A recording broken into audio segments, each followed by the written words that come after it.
Santificação. Capítulo 5. Daniel na cova dos leões.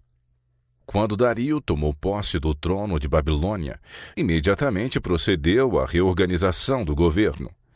Constituiu sobre o reino 120 presidentes, e sobre eles 3 príncipes, dos quais Daniel era um, o primeiro segundo a versão inglesa.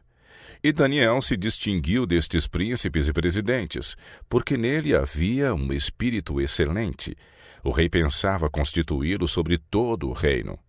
As honras conferidas a Daniel excitaram a inveja dos principais homens do reino.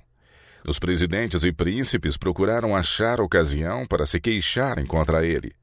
Mas não podiam achar ocasião ou culpa alguma, porque ele era fiel e não se achava nele nenhum vício nem culpa. Que lição se apresenta aqui para todos os cristãos? Os sagazes olhos da inveja foram fixados sobre Daniel dia após dia. Sua vigilância foi aguçada pelo ódio. Contudo, nem uma palavra ou ato de sua vida puderam eles fazer com que parecesse mal. Todavia, ele não se jactava de santificação, mas fazia o que era infinitamente melhor. Vivia uma vida de fidelidade e consagração. Uma trama satânica.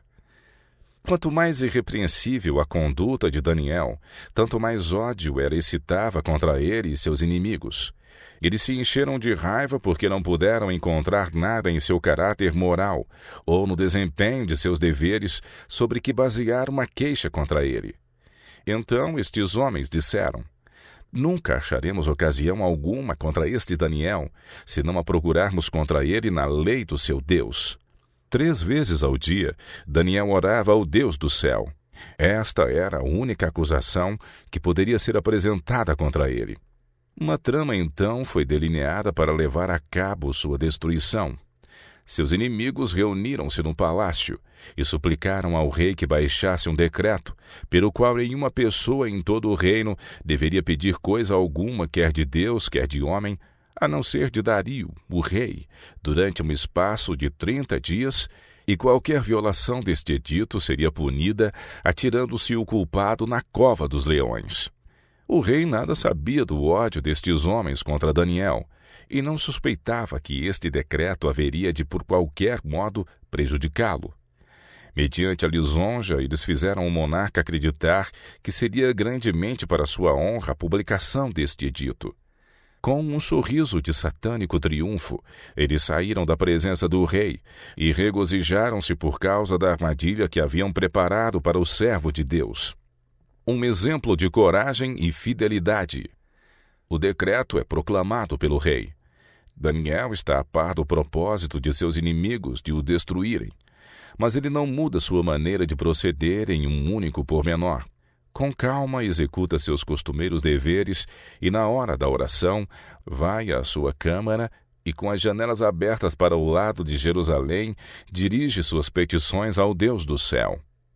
Por seu procedimento declara destemidamente que nenhum poder terreno tem o direito de interferir entre ele e seu Deus e dizer-lhe a quem deveria orar ou deixar de fazê-lo.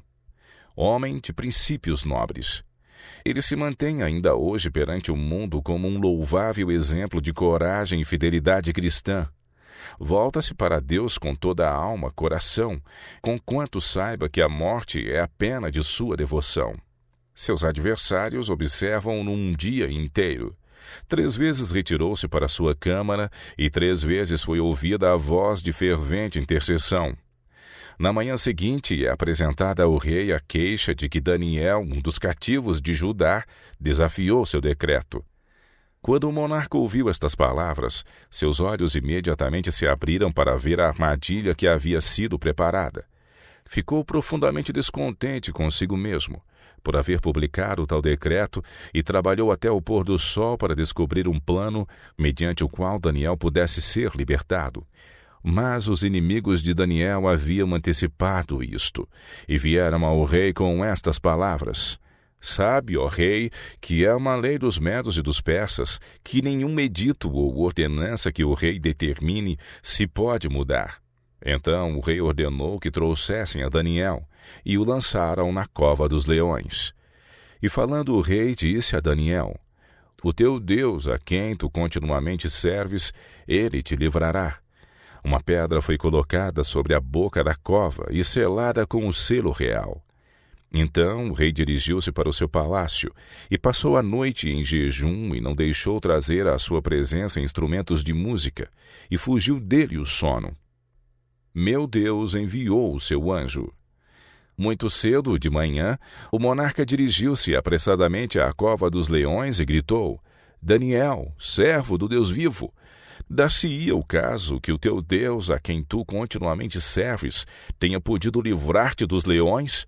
A voz do profeta foi ouvida em resposta: Ó rei, vive para sempre.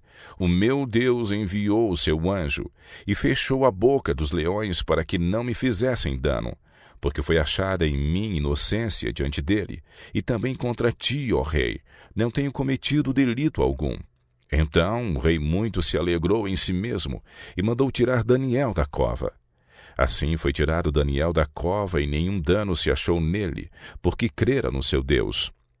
Assim foi livrado o servo de Deus. E a armadilha que seus inimigos armaram para a destruição dele provou-se ser para a sua própria ruína. Por ordem do rei, eles foram lançados na mesma cova e instantaneamente devorados pelos animais selvagens.